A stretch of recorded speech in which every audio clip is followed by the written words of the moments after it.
So this is where it leaves us now with 9 games to go. Liverpool with a 2-point advantage. They face Sheffield United next before they head to Old Trafford. Arsenal in second place.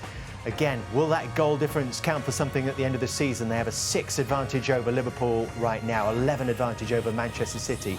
City in third, a point behind Arsenal and 3 points off the top. Then it's Villa, Spurs, Manchester United and a whole host of teams competing for European places. Brilliant, yeah. I'm sure Saliba was shaking his head there when Patrick was saying advantage Liverpool in the title race. Who knows? Interesting to hear from Martin Odegaard saying the plan was never to defend as deep as they did here. We said it early on in the game, why surely they can't do that successfully for the entire game. So actually, do they deserve praise for keeping City out? Yeah, of course. You know, everyone's got a plan before the game, but when you come to Man City, ultimately you know you're going to defend. He said there the second half they didn't plan to be that deep, but they force you back. But it was just the moments then when they were in possession. I still think Arsenal probably wanted to do a little bit better. But when you're chasing the ball for long periods, you've got 28 possession in the game, you're going to have heavy legs. And they created 1 or 2 moments. I think they had only 2 shots on target. Obviously, Man City only had 1. So overall, Arsenal will be pleased. I think you have to look at City as the home team with their record the last few years. It's more disappointment for them. And you'd probably have to give the kind of credit to Arsenal. Let's put those stats that Roy's just referenced in some context for you. And he's spot on. Just 1 on target from City, 2 from Arsenal. There've only been 3 games this season with as few as 3 attempts on target in the match. And 2 of those have been when City have played Arsenal. Of course, Martinelli made the difference from the bench in the game at the Emirates. Wasn't able to do that today. Why do you think that is, Theo? On the face of it, 2 teams who are cancelling each other out, but there's obviously a lot more going on than that. Do you know what, when you watch the guys looking back at, like, you know, you've played a lot, and of course Roy as well, and you look back at games and they're frustrated with not getting a result, and then, you know, William Saliba there saying that they're playing against a world-class team. Yes, you are playing against a world-class team, and you managed to stop them from scoring, and you say those stats were scoring in 57 consecutive games as well. You've got to take your hats off to Arsenal. They got a result. That's a result. I mean, obviously, yes, they want to win, of course, but you come to Man City and you get a result and you frustrate them. But might there be a case, though, when they look back at this and they say the first choice goalkeeper was missing. This is a back four playing together for the first time. Nathan Ake was injured during that first half as well. But Arsenal, I would say as well, they didn't do enough to win the game. They didn't do enough, neither did City, and that's why it was very frustrating for the fans to watch us up here as well. We wanted a little bit more from the players, but there's always an element of, after the international break as well, with players tend to come back a bit sort of lethargic and haven't really prepared well enough, I don't think, maybe, and maybe that was the case today for both teams. City are used to these challenges. That's not new what we saw today with Man City. And when you're coming up against teams who kind of sit in, that's where you need that real quality. Part of football, the easiest part of football actually sometimes defending. You're just sliding across and everyone's filling spaces.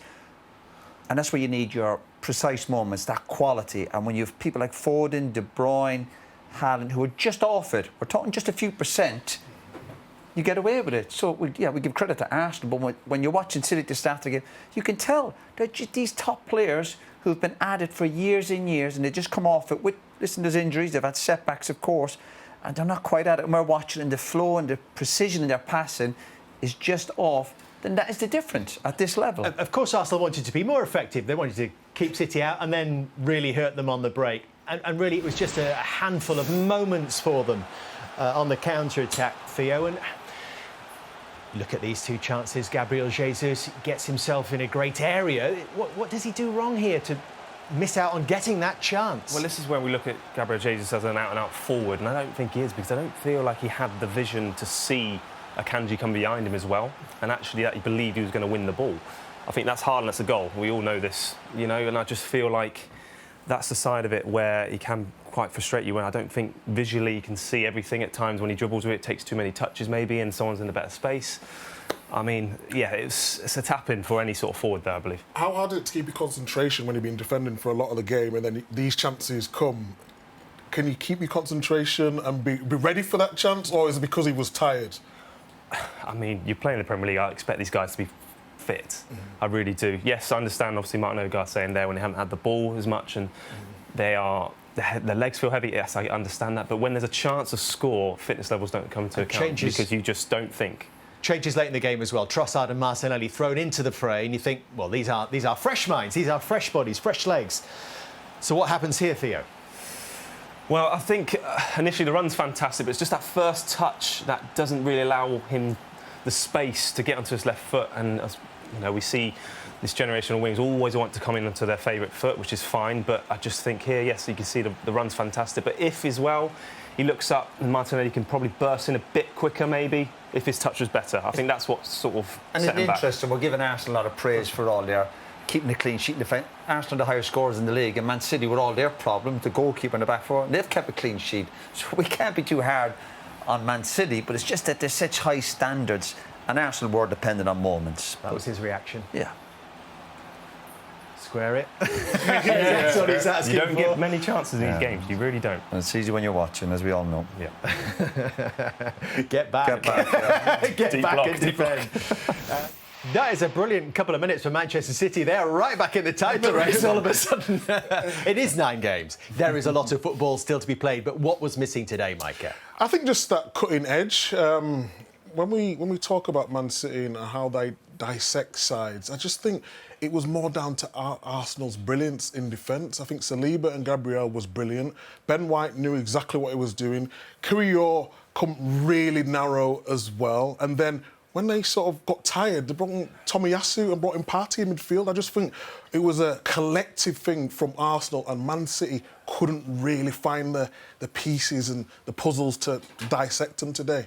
Couple of set pieces, and we talked about that before the game as that being a key area potentially for both teams to exploit. Do you think Ake's chance was probably better than he actually realised in that moment? Yeah, it's a massive chance. You know, the ball comes in, couldn't make the greatest movement, but he finds himself free inside the box, and you can just see here it comes off his shoulder and not his head. He can't get the direction that he wants on.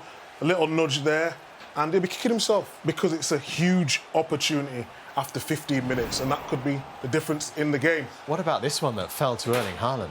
Well, I mean, Haaland today is a strange one because he's obviously excellent finisher, but sometimes in his build-up play and sometimes in his hold-up play and just little things, he sometimes finds them very difficult to do.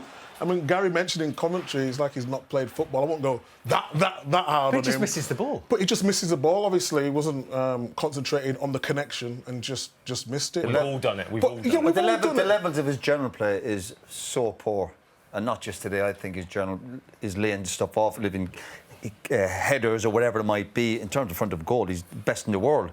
But for his general play, for such a player, it is so poor. Not just today. I think he has to improve that. He's almost like a League Two player. That's the way I look at him. His general player has to improve, and it will do over the next few years.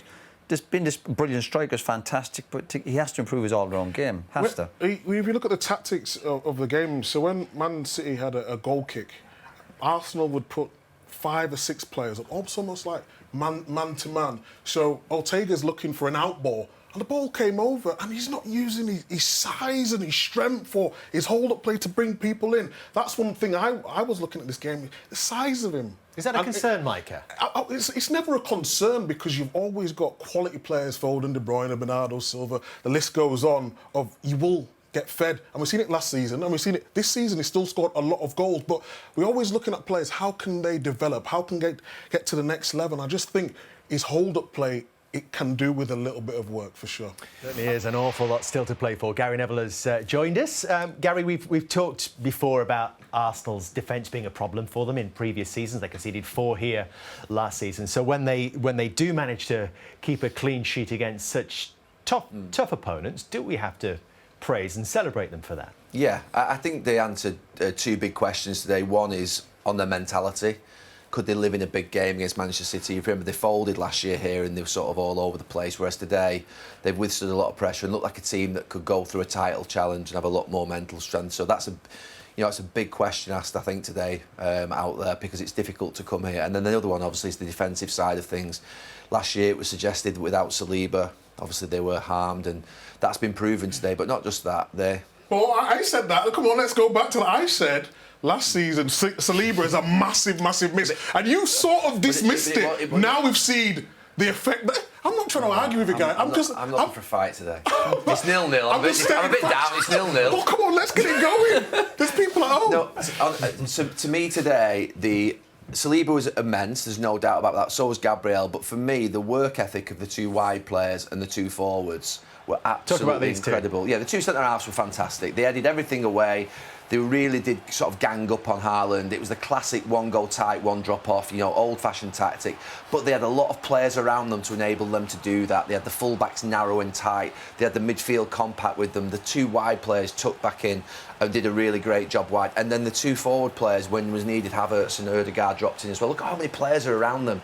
If you're playing against world-class players, I said this quite often, it absolutely baffles me when you're playing against a world-class player. Don't be embarrassed to think you need to double up. I quite regularly, when you're playing against Overmars or Pires or Ginola or these great players, you have to get someone else with you to gang up. And that's what Jesus did. Jesus got Kivior, out of a lot of trouble today.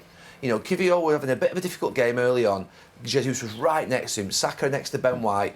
They did a great job collectively. And physically, they're a lot stronger than last year. Yeah. The physicality in the team, they're definitely more athletes and they can deal with that constant pressure, whereas last year, as we saw, they couldn't deal with it. Would you, Theo, have liked Arsenal to do more to win the game and be on the front foot, or was that just not possible? Well, just to echo what you said, yeah, the wingers these days, they need to work so hard going forward, going back, always going to be judged on goals. We're comparing Haaland to a League Two player all of a sudden, but the wingers, it can take away from what they actually need to do to affect the game. It really does, because my experience last year when you're playing against City, how you need to double up on these players, otherwise you're just going to get absolutely popped around and it's going to be 1, 2, 3, 4 and it's curtains for you. But yes, it's going to take away your attacking duties, and that's when I feel like they were here to come to do a job, get back into a back six, make it difficult. It got very tight, and I felt like at times when they did bring on Grealish and Doku, it's still a bit. They want to go out wide and they want to run at them, but as well, Arsenal really well prepared, and it just made it very difficult for them today. All day, all the build-up has been about this being a key head-to-head and whether Arsenal had to come here and win the game and the impact of it. But when you look at these three and how we separate them this season, Arsenal have taken 4 points off Manchester City now. They've taken 4 points off Liverpool, and you see the difference. How significant could that be in the final? I think it'll be, obviously, it'll have a big difference come the end of the season. At the moment, it's hard to tell. But when it's so tight at the top and you reflect at the end of the season who's won the league, then you look at the points you took off the other top teams. And that's the big surprise with City. City's lack of results against the teams in the top 5. That's a big surprise. But I just think that you look at City, what they've been doing for the last 2, 3, 4 years, even the injuries this year, obviously it's never been done before, winning 4 leagues in a row, there's a reason for that, because there's such demands to turn up week in, week out. And we look at the injuries, we look at the players coming off the bench, Grealish, Doc, and you can't even look at more from them. And they just look a little bit off, and it looks like all the injuries and the stresses over the last few years, and I don't want to sound like I'm writing City off, it looks like it's just certainly caught up with them this year in the big games in the league. It is an amazing stat, isn't it, that City haven't yet beaten any of the sides in the top 5. Of course, they can still change that. They've got Spurs at the back end of the season, and they've got Villa this coming week here at the Etihad as well. Yes, so the first goalless draw in 80 games of Premier League football since Fulham played Everton in January. The first goalless draw in this fixture since 2011. Is there a case, Micah, that these two managers know each other so well, they work together, they worked hand in hand, they're great friends as well, that they're going to cancel each other out? Yeah, of course. I mean, if you work underneath Pep when I was here, I was privy to a training session with Arteta, and the insight was amazing, knew exactly what to do. You always got to cancel each other out if you know what they're trying to do. So from the interviews I seen there, it was like, OK, Arteta knows what I'm trying to do. We're going to try and mix it up a little bit, but instead of trying to play head-to-head, because he knows history, Man City play better on the front foot, they said, OK, we'll come back and we'll defend, and that's what they did amazingly well. And it would be frustrating for Pep because you have secrets, different formations, different structures, but I just think today Arteta got it perfectly right. Do you think anything particular was missing from Manchester City? And I ask that, Gary, probably because they're the home side, they're the champions. You'd expect them to force the issue, which they did, of course, but we're used to seeing them score goals, as in the last 57 games.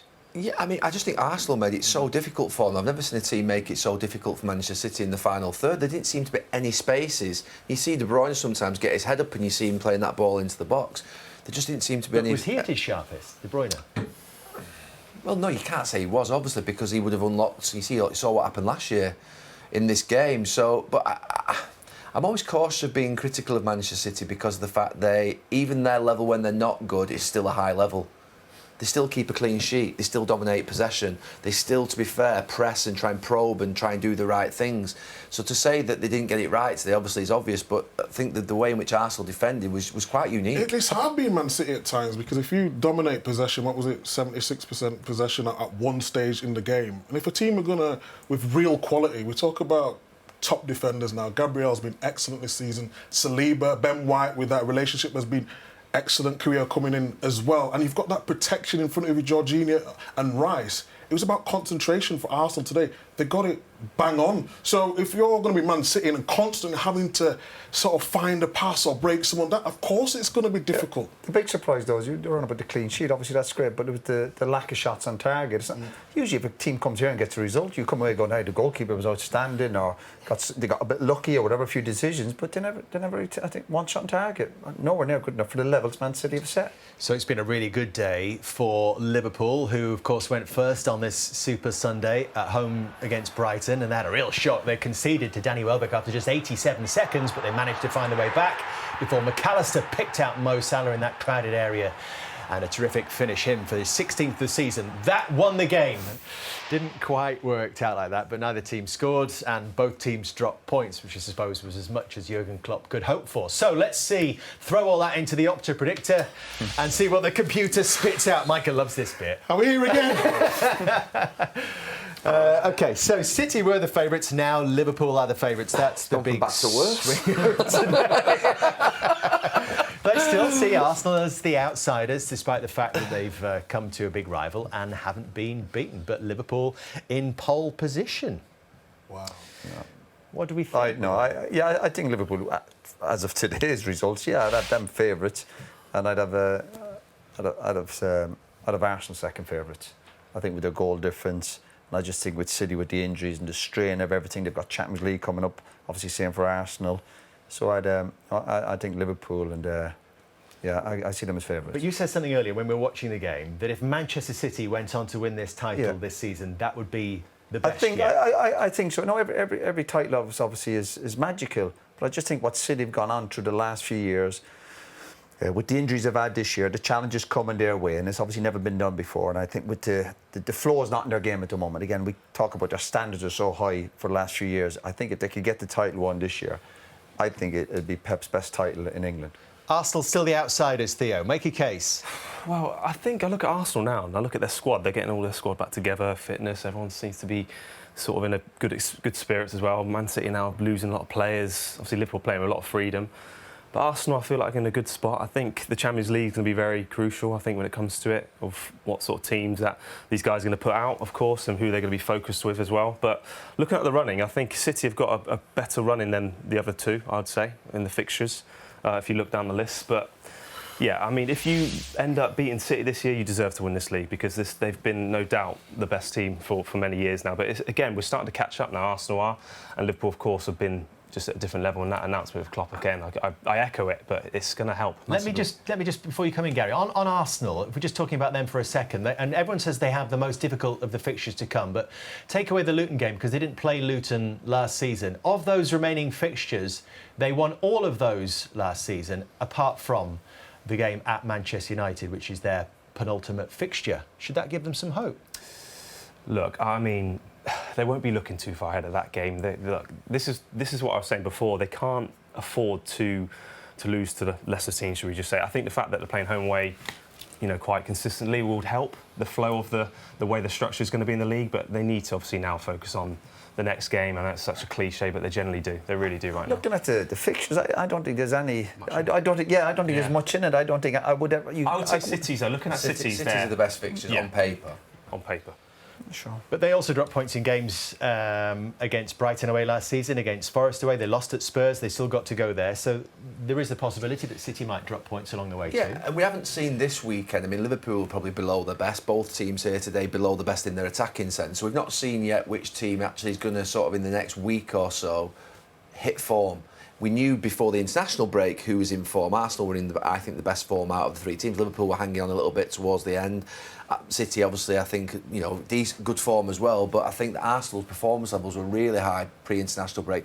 What happens this next week or so is critical because I think you're going to need good form going into that run-in. Well, in the very short term, of course, they've all got home games this week. For Liverpool, who are out in front, they've got Sheffield United. You would expect them to beat Sheffield United. And then they go to Old Trafford next Sunday, as they did a couple of weeks ago in the FA Cup, and we know what happened there. So what kind of outcome would you expect this time? Given that, which Manchester United are we going to see next week? Well, who knows? Who knows what United... No, you don't know what United team's going to turn up. We've seen over the last few weeks, whether it be the Cup game, where Liverpool left them off the hook, really. But United, to be fair, they got the job done. We saw them last night, where they were rubbish, like absolute rubbish. But they got a draw, and they probably should have won it and held on at the end. But this Man United team, we're having the same conversation about United every week. You do not know what's going to turn up. And the point I've been making for the last few months, or even longer, every team that plays against Man United find it very easy to open them up and get chances. It's just a matter of then which team takes them. And if they give Liverpool the amount of chances, opportunities they did in the Cup game, then they will be well beaten. So if Liverpool beat Sheffield United, and then were to win at Old Trafford, with the lead they already have, would they be your winners? No, I said Arsenal at the start of the season. I'm not going to shift now because I think our old teams are still in it. No, I think if they won at Old Trafford next Sunday, Liverpool would be in great shape mentally because you win a big game like that. It has a massive impact upon you, but you know there's still a long way to go beyond that as well. I mean, I think, like you say, anything could happen next Sunday. You have no idea what. The one thing to say when you watch Liverpool, every time I watch Liverpool weekend, we go, and I can look at the one or two faults they might have, but they get so many chances every game. They create so many chances. They could score lots of goals. So Gary's still going Arsenal. I'm just not changing my prediction. I mean, I'm just not. I mean, I genuinely think Manchester City could win all 9 games. I genuinely think that's what they do. So, but that mightn't be enough. It would be enough, I think. Yeah, it mightn't be enough. It may not be, but I think it would be. They're a few points behind. A goal difference. I don't know. I'd go with... You'll go with? I'm going to go with Liverpool, I think. Yes. I need a drink, yeah. Changing like the wind, you. I'm not changing like the wind. I've said Man City. I'm surprised I won against them, but what I've seen recently, I'm going to go with Liverpool. Can I change next week, though? Yeah. To get beaten. Well, yeah. We got to stick with you. At the start of the season, I did fancy Liverpool. I really did. Looking at Arsenal today... You say you fancied Liverpool at the start of the season? Yeah, I did. Did you? Yeah. I don't know why. Yeah, but he watches that Dragon show. There we go. That's what I'm crazy. House of Dragons. Yeah. But I'm gonna... I think Arsenal today showed that they can really grind results out. But I think a lot of teams will take a lot from Arsenal's performance today and might sort of affect how Man City play and get results now. So I can't see City winning all the games. I can't. All depends on what happens in Europe, doesn't it? Man City got Madrid, Arsenal have got Brighton. You know what I mean? Liverpool have got Atalanta in the Europe. You never know what's Does that give them the advantage? Different intensity, though. It's different intensity, of course. City at the FA Cup. But I would. We can't call it, can we? No one's really It's tough. sure. But you got to stick. I agree with Gary. You got to stick to what you went Arsenal. I've gone City. I'm going to stick with City. All right, we will see. It's good that we don't know. Yeah. We genuinely split. We don't know. That's the good thing. I can't remember the last time we got to this stage of the season, and still there are 3 great teams in with a shot, which is all we can hope for. Gary, thank you. Roy, thank you. Theo and Micah, great to have you with us.